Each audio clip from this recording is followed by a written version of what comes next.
चोट लग जाए, घाव लग जाता है तो ठीक हो जाता है, लेकिन बाड़ी की चोट अगर हृदय में बैठ गई तो जन्मजात रहता है, जीवन भर रहता है। माँ की कृपा आपको तभी प्राप्त होगी जब आपके घर वाली माँ प्रसन्न रहे। क्या बात है। घर वाली माँ प्रसन्न है तब तो माँ की कृपा मिलेगी, लेकिन घर वाली माँ प्रसन्न नहीं है और आप खूब धार्मिक यात्रा करिए, कृपा मिलने वाली नहीं है। जातिवाद से बचना चाहिए। भीलनी के जूठे बेर मेरे प्रभु पाए।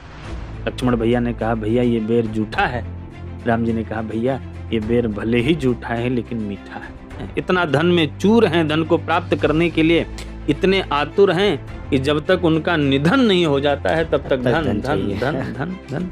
तर्क वितर्क से दूर रहा जाए, क्योंकि जो बहुत तर्क वितर्क करता है वो कहीं का नहीं रहता है। आप पाठ करवा रहे हैं, आप कहीं और हैं, और ये अपराध है। क्योंकि श्री रामचरितमानस में जितने श्लोक हैं, छंद हैं, चौपाइयां हैं, सोरठे हैं, ये भगवान के रोम कहे गए। आखिर एक ऐसा व्यक्ति जिसने कभी अध्यात्म की ओर अपने आप को नहीं मोड़ा है, वो राम कथा क्यों सुने? क्या है राम कथा? सुंदरकांड की चौपाई है, ढोल गंवार शूद्र पशु नारी सकल ताड़ना के अधिकारी। अब ये ताड़ना का अर्थ क्या है?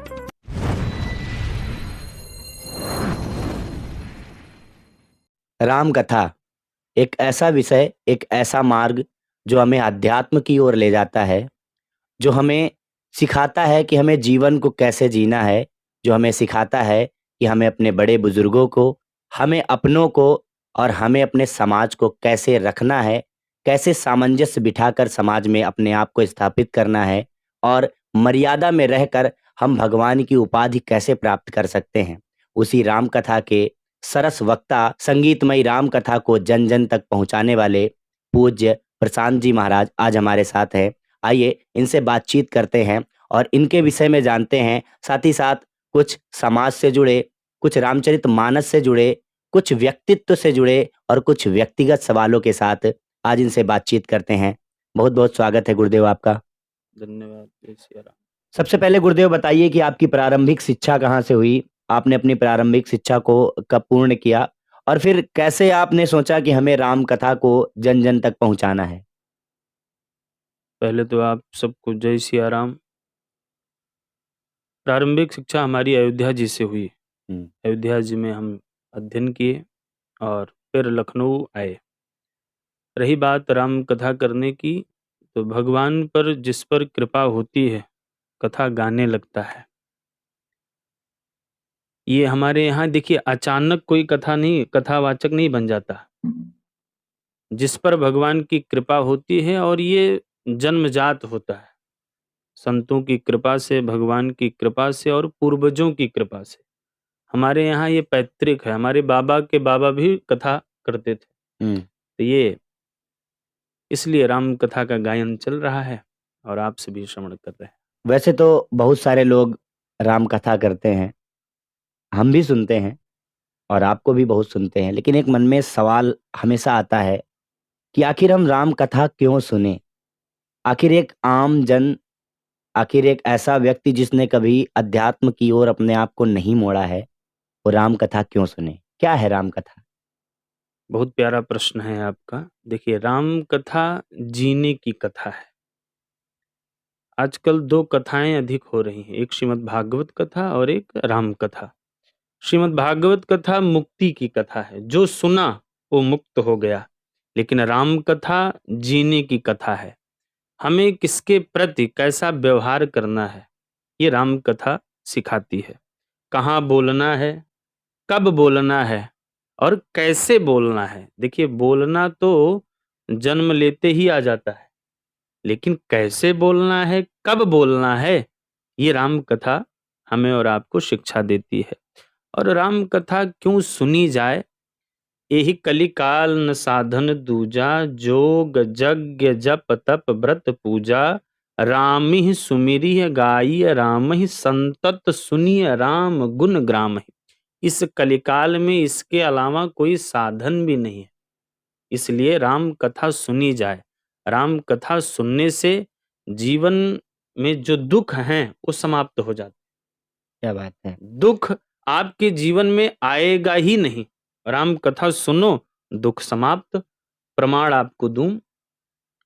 हनुमान जी जब लंका गए, अशोक वृक्ष की डाल पर बैठे हैं और माँ जानकी को दुख है कि राम जी नहीं आ रहे हैं। तो हनुमान जी केवल राम कथा सुनाने लगे। रामचंद्र गुण बरनय लागा, सुनतहि सीता कर दुख भागा।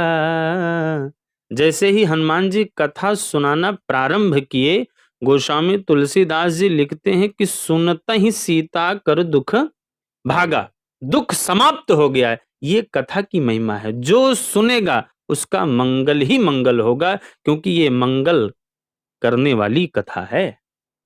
आजकल एक चीज और देखी जा रही है समाज में, राम कथा रामचरितमानस में कुछ ऐसी चौपाइयां हैं जो कुछ मनुष्यों के लिए, कुछ सो कॉल्ड जो अपने राजनीतिक साम्राज्य को बढ़ाने के लिए लोग आगे आ रहे हैं, वो रामचरितमानस का सहारा लेकर उसमें कुछ चौपाइयों को ऐसा बता रहे हैं जो समाज विरोधी है।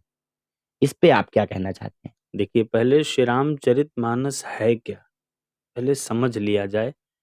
चाहे जो बोल दिया जाए, अपने स्वार्थ के हित के लिए जो मन में आए। एक चौपाई आई थी, कथाओं में भी ये प्रश्न आते रहते हैं। सुंदरकांड की चौपाई है, ढोल गंवार शूद्र पशु नारी सकल ताड़ना के अधिकारी। अब ये ताड़ना का अर्थ क्या है? ताड़ना का अर्थ ये प्रताड़ित करना नहीं है। आजकल लोग उसका प्रताड़ित करना कि प्रताड़ित कर रहे हैं। ताड़ना का अर्थ है कि देखना, नजरों में रहना, नजरों में रखना, ये ताड़ना का अर्थ है। अब इसको लोग अपने अपने जो भी मन में आ रहा है वो बोले जा रहे हैं। और श्री रामचरितमानस पढ़ने का ग्रंथ है। श्री रामचरितमानस को पढ़ा जाए। श्री रामचरितमानस देखिए, श्री रामचरितमानस, मानस का दो अर्थ है। एक मन को भी मानस कहते हैं और मनुष्य को भी मानस कहते हैं। मनुष्य को भी मानस कहते हैं। मानस के बाद आया चरित्र, नीचे से ऊपर बढ़िए। मानस के बाद चरित्र, और चरित्र के बाद राम। अर्थात राम को अगर प्राप्त करना है तो सबसे पहले अपने चरित्र को सुंदर करना पड़ेगा। क्या बात है! चरित्र अगर सुंदर है। अच्छा, आप ये बताइए हिमांशु जी, क्या रावण की भी कथा होती है क्या? हैं? रावण की कथा नहीं होती है, राम की ही कथा हो रही है। क्यों? क्योंकि मेरे राम जी का जो चरित्र है, श्रीमद् भागवत कथा और राम कथा, कहा गया है कि भगवान श्री कृष्ण इस धरा पर जो आके कह गए और मेरे राम इस धरा पर जो आके कर गए, वही करना है। क्या बात है! मेरे राम जी कर गए। मेरे प्रभु प्रातः काल उठते हैं तो अपने माता पिता गुरु को प्रणाम करते हैं। आप जरा विचार करिएगा, क्या प्रभु को भी प्रणाम करने की आवश्यकता थी क्या? नहीं थी। लेकिन हमें और आपको बताने के लिए कि भैया देखो, प्रणाम करने से जीवन के परिणाम बदल जाते हैं। क्या बात है! प्रात काल उठ के रघुनाथा, मातु पिता गुरु ना वही माथा। प्रातः काल प्रभु उठते हैं तो अपने माता पिता गुरु को प्रणाम करते हैं। क्यों? क्योंकि प्रभु जानते हैं, प्रभु इस जगत में आए सबको बताने के लिए कि देखिए किस प्रकार रहना है, किसके प्रति कैसा व्यवहार करना है। तो आजकल जो मन में आया वो बोल दिया जा रहा है। तो श्री रामचरितमानस पढ़ने का ग्रंथ है। एक एक चौपाई, एक एक दोहा, एक एक सोरठा, ये समझ के जिया जाए, फिर श्री रामचरितमानस पर कोई कुछ बोले तो अच्छा लगता है। बाकी अब आजकल तो जय जय है साहब।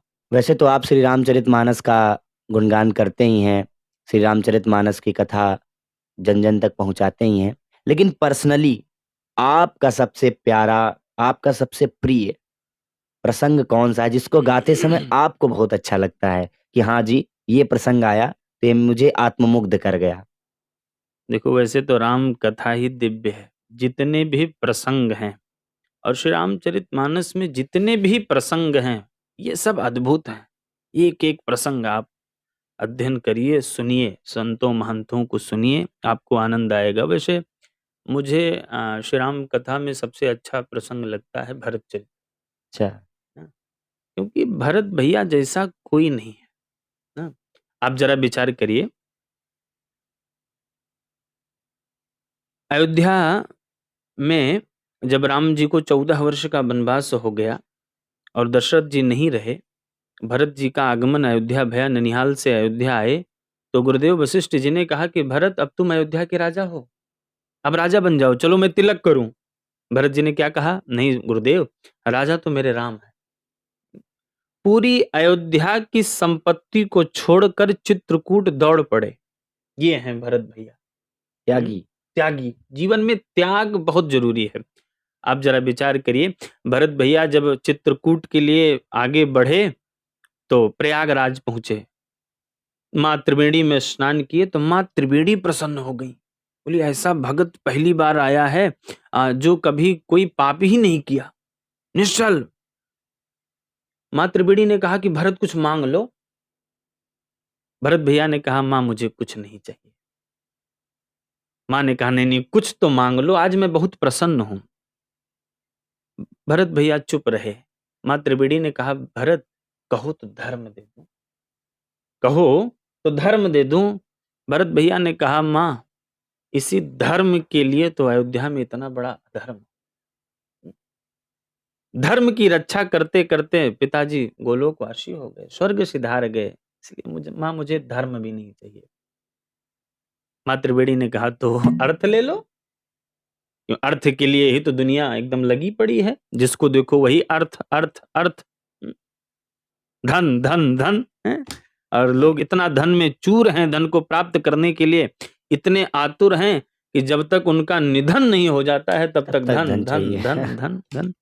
तो भरत भैया ने कहा माँ मुझे धन भी नहीं चाहिए, मुझे अर्थ भी नहीं चाहिए। क्यों? क्योंकि इसी अर्थ के लिए अयोध्या में इतना बड़ा अनर्थ हो गया। माँ त्रिवेणी ने कहा तो मोक्ष ले लो, क्योंकि मोक्ष के लिए ही यहाँ सब आते हैं। और आजकल देखिए कुंभ का दिव्य संगम स्नान चल रहा है। माँ त्रिवेणी ने कहा कि मोक्ष दे दूं। भरत भैया ने कहा माँ अगर आप इतना कह ही रही हैं तो मुझे मोक्ष भी नहीं चाहिए, मुझे तो बस वही कौशल्या वाला राम चाहिए। बहुत प्यारा एक मेरा पद है, परम पूज्य प्रातस्मरणीय जगत गुरु स्वामी श्री राम भद्राचार्य जी महाराज जी का पद है, मैं कथाओं में अक्सर गाया करता हूँ। अर्थ चाहिए न धर्म काम चाहिए, अर्थ चाहिए न धर्म काम चाहिए, कौशला कुमार मुझे राम चाहिए, कौशला कुमार मुझे राम चाहिए। तो भरत भैया जैसा कोई नहीं। और भरत चरित्र सुनने का जो फल है, भरत चरित्र की कथा हमें शिक्षा क्या देती है। मैं कथाओं में अक्सर भरत चरित्र कहता हूं तो पूरे पंडाल में लोग रोने लगते हैं। बाद में कार्यालय पर सूचना आती है महाराज जी आज आपने सबको रुला दिया ना, सब भावुक हो जाते हैं। देखिए भरत भैया जैसा तो नहीं बना जा सकता है ना, लेकिन भरत भैया के पद चिन्हों पर अवश्य चला जा सकता है। भरत चरित्र सुनने का फल क्या है? भरत चरित्र क्यों सुने? भरत चरित्र सुनने का फल यही है कि देखो भाई भाई का जो संबंध है ना, ये बड़ा मधुर है। एक बात मैं अक्सर कहा करता हूं, हर कथाओं में कहता हूं कि भाई भाई का संबंध संपत्ति बांटने के लिए नहीं होता है, भाई भाई का संबंध विपत्ति बांटने के लिए होता है। लेकिन आजकल दुर्भाग्य है कि लोग संपत्ति में ही फंसे पड़े हैं। इसलिए श्री रामचरितमानस में राम कथा के मध्य में भरत चरित्र की कथा मुझे बहुत अद्भुत लगती है और बहुत भाव से हम लोग गाते हैं और बड़ा आनंद आता है। अच्छा, कभी लोग कहते हैं राम कथा करने से हमें प्रभु से मिलने का भी अवसर मिल जाता है। कई सारे कथावाचक, मैंने उनका इंटरव्यू सुना है, वो कहते हैं मैंने राम जी से साक्षात्कार किया है, मेरा राम जी से साक्षात्कार हुआ है। तो क्या कभी ऐसा क्षण आपके जीवन में आया है? वैसे तुलसीदास जी के संबंध में भी ये कहा जाता है कि उनका प्रभु राम से साक्षात्कार हुआ, जिसमें भूतों और हनुमान जी के द्वारा उनको राम जी से मिलवाया गया। तो ऐसा समय आपके जीवन में कभी आया? क्या आप राम जी से कभी साक्षात्कार कर पाएंगे अगर अभी तक नहीं हुआ तो? देखिए, बहुत प्यारा प्रश्न है। ये जो मेरे राम जी हैं ना, ये कण-कण में व्याप्त है ना?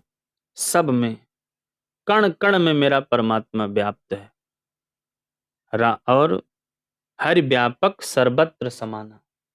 ज़रूरी नहीं है कि राम जी आपको धनुष बाण ही लेके मिलेंगे तभी आप पहचान पाएँगे कि राम हैं। हनुमान जी मिलेंगे तो गदा ही चलना चाहते मिलेंगे? नहीं, नहीं। किसी भी रूप में परमात्मा आपके सामने प्रकट हो सकता है, बस कोई पहचान कराने वाला मिल जाए, ना? बहुत प्यारा प्रश्न है आपका कि देखिए, चित्रकूट में गोस्वामी तुलसीदास जी भी राम जी को पहचान नहीं पाए। दोहा बहुत प्यारा है, आपको भी स्मरण होगा। चित्रकूट के घाट पर भई संतन की भीड़, तुलसीदास चंदन घिसें तिलक देत रघुवीर। रघुबीर। पहचान कौन कराया? तो हनुमान जी कराए।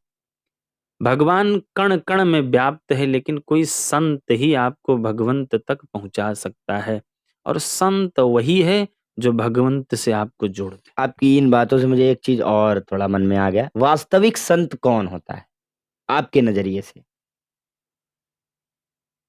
देखिए, इस जगत में जो दूसरों के लिए जीता हो, जो समाज के लिए जीता हो, जो राष्ट्र के लिए जीता हो, जो भगवान के लिए जीता हो, वही संत है। संत की सबसे सरल परिभाषा यही है, संत वही है जो भगवंत से आपको जोड़ दे। अगर हम व्यापार कर रहे हैं तो हम संत के परिवेश में हैं। बिल्कुल है, अगर हम अपने परिवार के साथ हैं तो क्या संत बन सकते हैं? बिल्कुल संत, बिल्कुल क्यों नहीं? ज सामाजिक जीवन में संत बन सकते हैं? बिल्कुल बन सकते हैं। आध्यात्मिक जीवन में तो हर व्यक्ति संत है, लेकिन क्या ये जो सांसारिक, व्यापारिक और पारिवारिक दृष्टिकोण से कोई संत है तो क्या वो असलियत में संत है? क्या बिल उसको वास्तविक संत का दर्जा मिल सकता है? बिल्कुल मिल सकता है। संत मैंने आपसे कहा कि संत वही है जो भगवंत से जोड़ दे, ना? संत वही है जो भगवंत से आपको जोड़ दे। संत की यही परिभाषा है। अब ज़रूरी नहीं कि आप बस धोती कुर्ता पहनो, पीला वस्त्र रंगाए हो, वही संत है। वो तो संत हैं ही हैं, हैं? पैंट शर्ट पहनने वाला भी संत हो सकता है। जिसका हृदय निर्मल हो, द्वेष, ईर्षा, छल, कपट से दूर हो, वही संत है। और गोस्वामी तुलसीदास जी ने सीधा-सीधा श्री रामचरितमानस में लिखा है कि मेरे प्रभु को प्रिय कौन है?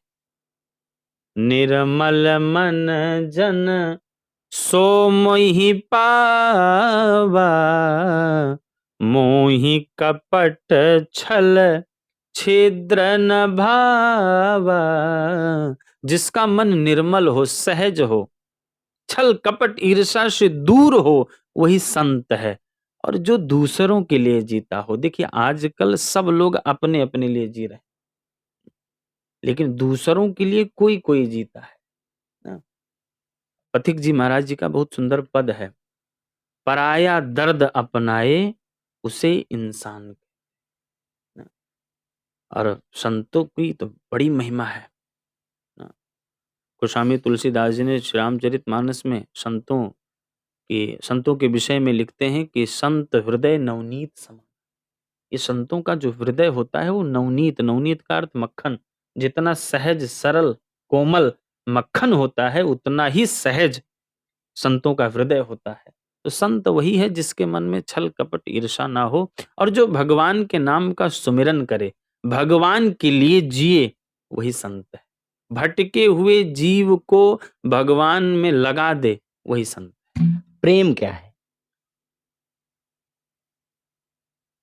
प्रेम, देखिए, आजकल जो प्रेम की परिभाषा लोग बना दिए हैं, ये वास्तविक प्रेम नहीं। प्रेम की सबसे छोटी परिभाषा है कि समर्पण, ना? हमारा दूसरे के प्रति समर्पण है कि नहीं? ना? हम दूसरे हम दूसरों पर समर्पित हो जाएं, भगवान पर समर्पित हो जाएं, वही प्रेम है। और समर्पण का भाव इस कलिकाल में, इस कलयुग में सबसे कठिन है।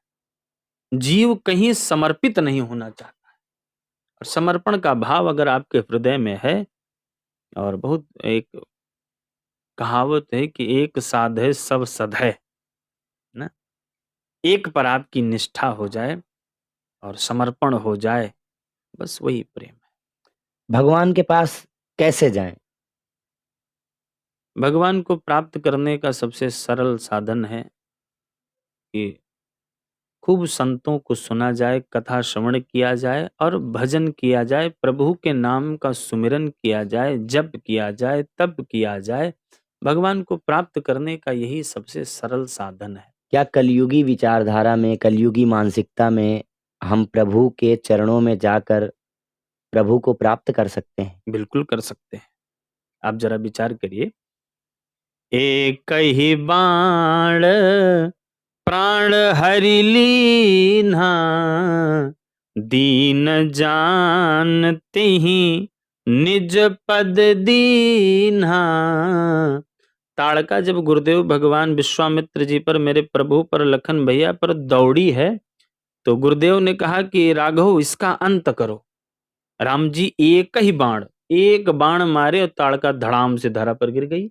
और मेरे राम जी की सरलता, सहजता, कोमलता, दिव्यता, नव्यता, भव्यता, सौम्यता का दर्शन करिए आप। दीन जानते ही निज पद दीन्हा। आप जरा बताइए हिमांशु जी, ताड़का भजनानंदी थी क्या? हम्म। भजन करती थी क्या ताड़का? नहीं। लेकिन मेरे प्रभु की सरलता का दर्शन करिए। दीन जान के मेरे प्रभु अपना निज पद दे दिए। प्रभु ये देखते हैं कि ये जीव मेरी तरफ आ कैसे रहा है, आने की विधि नहीं देखते मेरे प्रभु। ये पापी है, ये दुष्ट है, ये क्या है, करके क्या आ रहा है, ये नहीं देखते मेरे प्रभु। ये देखते हैं बस ये आ रहा है, यही मेरे प्रभु के लिए पर्याप्त है। इसलिए सब कलयुग है, अब कलयुग का प्रभाव तो ही है, लेकिन कलयुग में प्रभु के नाम का सुमिरन करते रहना चाहिए और बस जीवन संभल जाएगा। सुंदरकांड क्या है? सुंदरकांड, देखिए सुंदरकांड, पहली बात तो इसका नाम ही बड़ा अद्भुत है, सुंदरकांड। इस कांड में जितने कांड हुए हैं ये सब सुंदर हुए।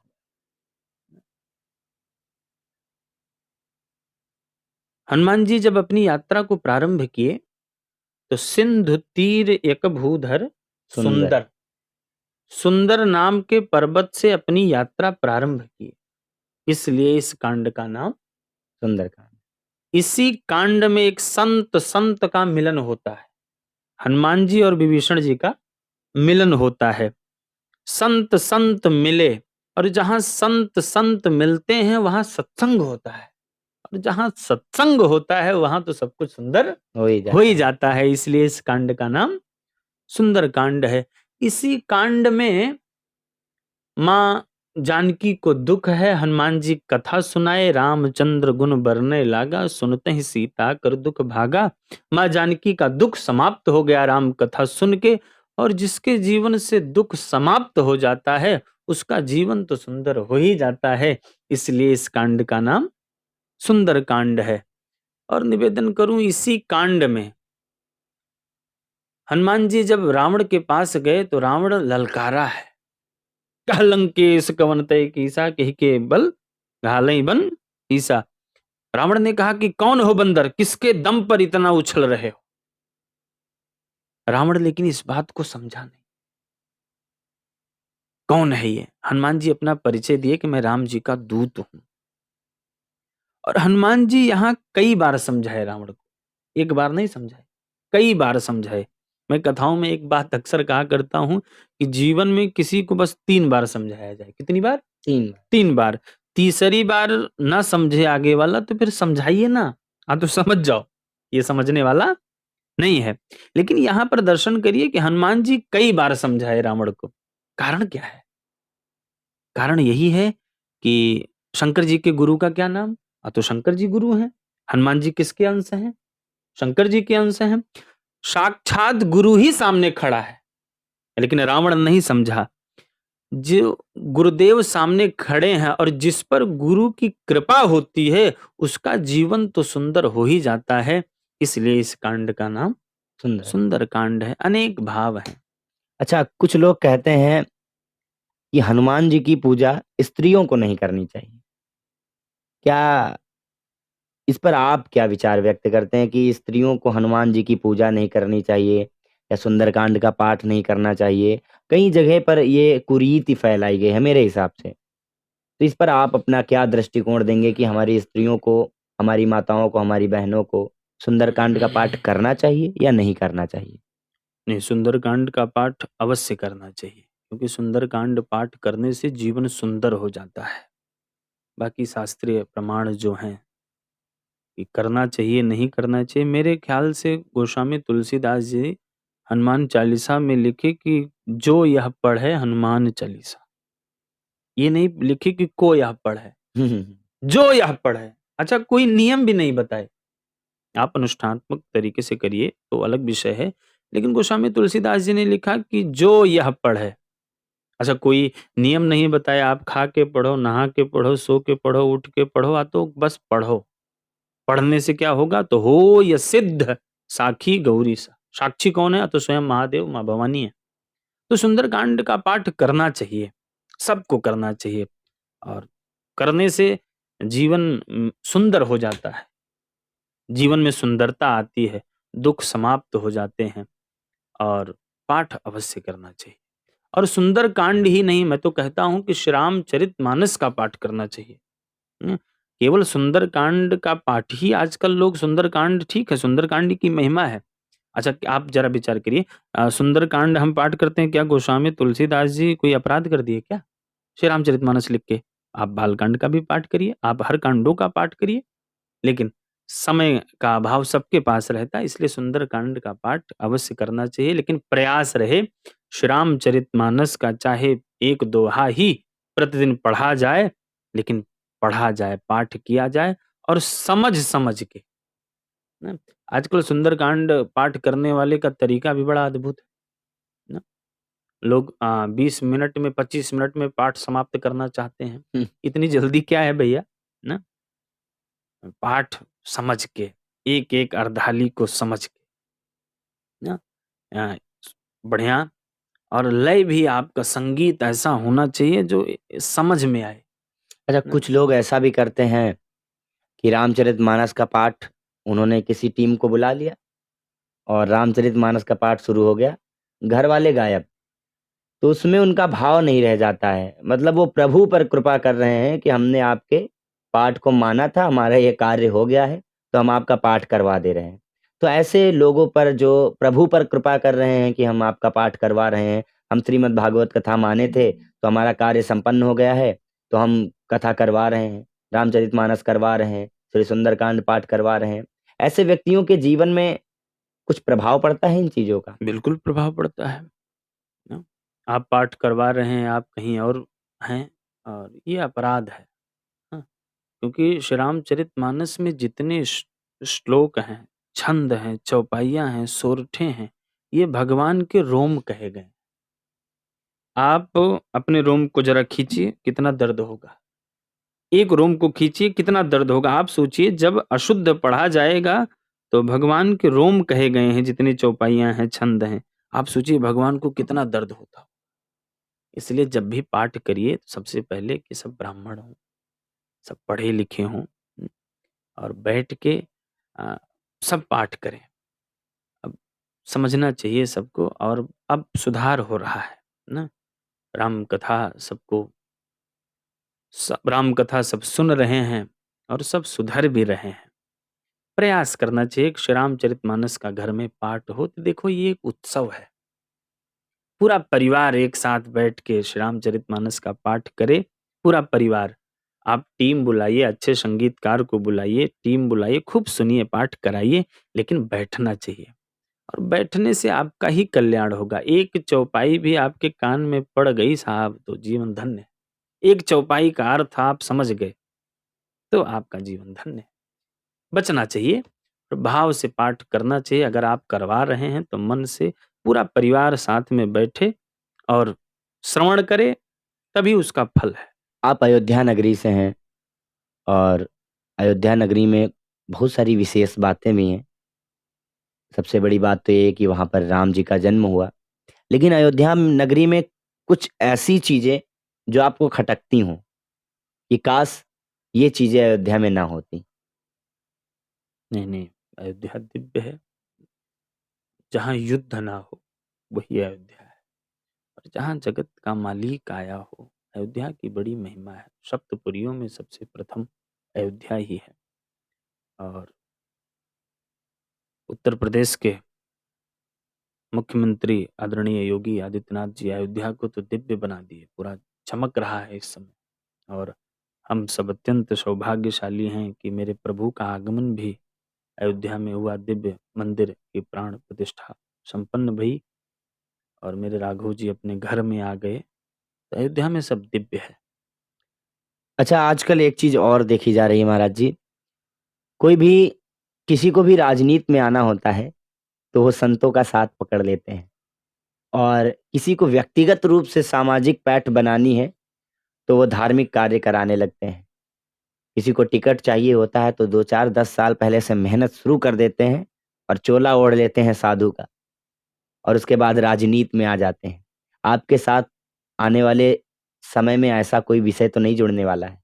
नहीं, नहीं, न मेरा कार्य यही है कि राम कथा को मैं गाऊँ, भगवान की कृपा बनी रहे और राम कथा घर-घर तक पहुँचे। क्योंकि राम कथा जीने की कथा है। मेरा एक ही उद्देश्य है कि सनातन धर्म का प्रचार-प्रसार हो और घर-घर तक राम कथा पहुँचे और ऐसी दिव्य सेवा चलती रहे। राम जी अपनी सेवा में लगाए रहें, यही राम जी से मैं प्रार्थना करता हूँ। बाकी राजनीति पे मैं कुछ बोलना नहीं चाहता, सबकी जय-जय है। मैं ये कहता हूँ कि जुड़ें चाहे जैसे जुड़ें, ना? भगवान में लगें, यही पर्याप्त है। अब उनका उद्देश्य क्या है? और राम जी राजा हैं, ना?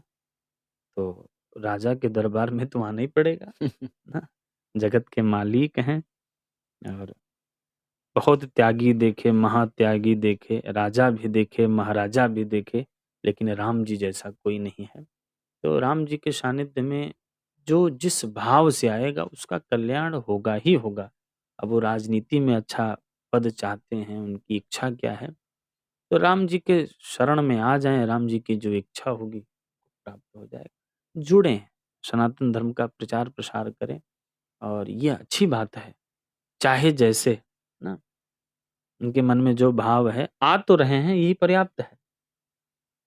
हमारे पिताजी बहुत सुंदर एक दोहा कहते हैं कि राम राम जपते रहो, चाहे रीझ जपो चाहे खीझ, खेत में बिया जामी है, चाहे उलटो पड़े चाहे सीध। मन में उनके चाहे जो भाव हो, भगवान की तरफ आ रहे हैं, यही पर्याप्त है। उनका भी कल्याण होगा, उनकी भी मनोकामनाएं पूरी पूर्ण हो होगी। जाएगी। एक विषय जो राष्ट्र स्तर पर इस समय देखा जा रहा है और इसकी काफी ज्यादा चर्चा है, हमारे समाज में व्याप्त जातिवाद। जातिवाद की स्थिति ऐसी कि लोग धर्म से विमुख होते जा रहे हैं। लोग ये कहते हैं कि सनातन में और धर्म के लोग ये कहते हैं कि सनातन में ऊंच नीच का भाव आ रहा है या भाव था। कुछ बड़े बड़े नेता अपने वोट बैंक को बनाने के चक्कर में ऐसे बयानबाजी कर रहे हैं और जनता उनके साथ कनेक्ट होती जा रही है। तो इस चीज को आप किस रूप में देखते हैं? उस जनता को जो जातिवाद के इस भयानक दौर में दंश में चली जा रही है, बटी जा रही है, धर्म से विमुख होती जा रही है, उसके लिए आप क्या कहना चाहेंगे? देखिए, जातिवाद से बचना चाहिए। कोई आपसे पूछे कि आप कौन हैं, तो सबसे पहला जवाब यही होना चाहिए कि हम सनातनी हैं, हम हिंदू हैं। ये उत्तर होना चाहिए। हम यादव हैं, हम वर्मा हैं, हम ब्राह्मण हैं, हम ये हैं, हम वो हैं, ये बाद का विषय है। सबसे पहले हम सनातनी हैं, सबसे पहले हम हिंदू हैं, सबसे पहले हम राम के हैं। अब आजकल जो जातिवाद पे चल रहा है, ये ठीक बात नहीं है। इसलिए मैं अक्सर कहा करता हूँ कि राम कथा घर-घर तक पहुँचे। हुँ? आप ज़रा विचार करिए, राम जी जब 14 वर्ष का वनवास हुआ मेरे प्रभु को, तो निषाद राज्य मिले और मेरे राम जी निषाद राज्य को अपने हृदय से लगा लिए। माँ सबरी के जूठे बेर खाए परमात्मा। माँ सबरी तो भीलनी थी, कैसे खा लिए? जातिवाद से बचना चाहिए। भीलनी के जूठे बेर मेरे प्रभु पाए। लक्ष्मण भैया ने कहा, भैया ये बेर जूठा है। राम जी ने कहा, भैया ये बेर भले ही जूठा है लेकिन मीठा है। तो जातिवाद से बचना चाहिए। हम सब एक हैं, एक होकर हम लोग आगे बढ़ें। यह समय एक होने का है। हम सनातनी हैं, हम सब राम जी के हैं, हम हिंदू हैं। बस यही परिभाषा होनी चाहिए, बचना चाहिए इससे। महाराज जी, राम कथा में कोई ऐसा आपका भजन जो बड़ा प्रिय है आपको और आप बड़ी आत्मसंतुष्टि महसूस करते हैं उस भजन को गाकर सुनाकर, ऐसा कोई भजन हमारे दर्शकों को सुनाइए। वैसे तो हमने कई 100 भजन गाए हैं। सबसे प्रिय भजन, बहुत प्यारा एक पद है हमारा। जब मेरे प्रभु कोल भीलों से मिले, चित्रकूट में मेरे प्रभु निवास कर रहे हैं और कोल की रात कोल भील आए। कोल भील आए तो राम जी से पूछ बैठे कि आप कौन हैं? आप तो किसी राजा के पुत्र लग रहे हैं, लेकिन आपका ये स्वरूप बनवासी, आप हैं कौन? राम जी अपना परिचय दिए तो कोल भील प्रसन्न हो गए। कोल भीलों ने कहा कि आप चाहे जो हों, लेकिन मेरी इच्छा है कि आप यहीं ठहर जाइए, आप यहीं रुक जाइए। राम जी सुने तो मुस्कुराए, क्योंकि देखियो कुल भील हैं, इनके पास कुछ है नहीं, झोपड़ी बनाए हैं। कुल भीलों ने कहा कि प्रभु आप यहीं रुक जाइए और डरने की बात नहीं है, डरिएगा नहीं, हम सब हैं। अब आप जरा विचार करिए, जगत का मालिक और कोल भील। लक्ष्मण भैया ने कहा कि रुक तो जाएं हम लोग, ये बताइए कुछ खिलाएं पिलाएंगे कि ऐसे रुक जाएं? तब कोल भीलों का भाव है। कोल भील कहते क्या है, पहले के समय चावल नहीं हुआ करता था। जिसके घर चावल होता था वो बड़ा आदमी माना जाता था पहले के समय। और पहले के समय बजड़ी हुआ करती थी। और दुर्भाग्य देखो कि आजकल बजड़ी खोजने से नहीं मिलती, घर घर चावल है।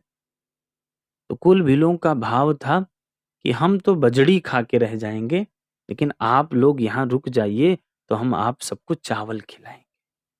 इस पर एक बहुत प्यारा पद है, मैं आप सबको श्रवण कराता हूँ। हम खाबई बजरी, अरे तू है खियौ बेचाउर। हे बेटवा रुकी जा, दुई चार दिन आउर। हे बेटवा रुकी जा, दुई चार दिन आउर। सोवे बदे बाटेक टूटही मड़ैया। सोवे बदे बाट एक टूटही मड़ैया। खाए बदे बाट एक खाए बदे बाट साग। हरी हरी मुरैया। ई तोहार घर नाही नाही ननियाउर। हे बेटवा रुकी जा, दुई चार दिन आउर। हे बेटवा रुकी जा, दुई चार दिन आउर। तो चलिए अब चलते हैं रैपिड फायर राउंड की तरफ। आपको सवाल मिलेंगे, आपको एक बार में उनका जवाब देना है। राम या कृष्ण? दोनों। अयोध्या या मथुरा? दोनों। व्यापारिक या संसारिक? ये दोनों। संत या फिर आम आदमी? संत। अध्यात्म या पैसा? पैसा। राजनीति या कूटनीति? राजनीति। परिवार या फिर अध्यात्म, परिवार, माता-पिता या व्यक्तिगत परिवार? माता-पिता। अंत में आप इस देश से क्या कुछ ऐसा कहना चाहेंगे कि उनका मार्ग अध्यात्म की ओर, रामचरितमानस की ओर, श्रीमद् भागवत कथा की ओर, धर्म की ओर बढ़े? क्या ऐसा आप मार्गदर्शन देना चाहते हैं हमारे युवाओं को? आपके चैनल के माध्यम से मैं यही कहना चाहता हूँ कि जितने भी लोग इस कार्यक्रम को सुनेंगे, सुन रहे हैं, जीवन को संभल के जिया जाए। माता-पिता, गुरु का सम्मान किया जाए, क्योंकि माता-पिता ही हमारे भगवान होते हैं। भगवान में अगर भगवान को प्राप्त करना चाहते हैं तो माता-पिता को प्रसन्न रखें। आप खूब धार्मिक यात्रा करिए, विंध्याचल जाइए, शारदा मैया जाइए, खूब माताजी का आशीर्वाद प्राप्त करिए, लेकिन माँ की कृपा आपको तभी प्राप्त होगी जब आपके घर वाली माँ प्रसन्न रहे। क्या बात है! घर वाली माँ प्रसन्न है, तब तो माँ की कृपा मिलेगी। लेकिन घर वाली माँ प्रसन्न नहीं है और आप खूब धार्मिक यात्रा करिए, कृपा मिलने वाली नहीं है। इसलिए जितने भी नवयुवक मेरे भाई बहन मेरी इस बात को सुन रहे हैं, जीवन में ठान लीजिए कि संतों का सानिध्य और श्रेष्ठ जनों का सम्मान, श्रेष्ठ जनों की सानिध्य आपको मिलती रहे और बूढ़े बुजुर्गों के पास बैठने का अभ्यास किया जाए। क्योंकि हम और आप जो 20 वर्ष में सीखेंगे, बुजुर्गों के पास आप बैठेंगे तो 20 वर्ष का जो हम लोग जो 20 वर्ष में अनुभव लेंगे, आपको 20 मिनट में अनुभव प्राप्त हो जाएगा, क्योंकि वो जी चुके हैं। इसलिए श्रेष्ठ जनों का सम्मान किया जाए और भजन में रहा जाए। तर्क वितर्क से दूर रहा जाए, क्योंकि जो बहुत तर्क वितर्क करता है वो कहीं का नहीं रहता है। इसलिए केवल भगवान नाम संकीर्तन किया जाए, भगवान की कथा किया जाए, सबको सम्मान दिया जाए, किसी अपने शब्दों से किसी को चोट ना पहुंचाया जाए, क्योंकि चोट लग जाए, घाव लग जाता है तो ठीक हो जाता है, लेकिन बाड़ी की चोट अगर हृदय में बैठ गई तो जन्मजात रहता है, जीवन भर रहता है। इसलिए बचना चाहिए। ऐसी बाड़ी बोलिए, अरे साहब मधुर बोलिए। मेरे राम जी जब भी बोले तो मधुर बोलिए। सब प्रसन्न रखिए, सबको प्रसन्न रखिए और स्वयं प्रसन्न रहें। क्या बात है! जब तक हम स्वयं प्रसन्न नहीं रहेंगे, तब तक दूसरों को हम प्रसन्न रख नहीं सकते हैं। इसलिए स्वयं को प्रसन्न रखें, आनंद में रहें, राम कथा श्रवण करते रहें, सनातन धर्म का प्रचार प्रसार करते रहें, बस यही। और जब तक आप अपने मंजिल को प्राप्त ना कर लें, तब तक बैठिए नहीं। क्या बात है! हैं? तो लक्ष्य को प्राप्त करना है तो फिर निकल पड़िए साहब, क्योंकि त्याग, बिना त्याग के कुछ प्राप्त होने वाला नहीं है। मेरे राम जी भी त्याग मूर्ति हैं, मेरे राम जी के जीवन में त्याग है। इसलिए जो तपेगा वो चमकेगा, तपना तो पड़ेगा। पड़ेगा। तो ये हैं हमारे पूज्य प्रशांत जी महाराज, जो कि अपनी वाणी से, अपने संगीत से श्री राम कथा को जन जन तक पहुंचा रहे हैं। इनका यूट्यूब चैनल भी है पूज्य प्रशांत जी महाराज के नाम से। आप वहां पर जाकर इनकी कथाएं, इनके भजनों को सुन सकते हैं और आनंद की प्राप्ति कर सकते हैं। तो आज का ये पॉडकास्ट आपको कैसा लगा? ऐसे किसी और व्यक्तित्व के साथ, किसी नए विचार के साथ, किसी नई विचारधारा के साथ मिलते हैं किसी नई वीडियो में। तब तक के लिए थैंक यू। जय हिंद, जय भारत, जय जय श्री राम।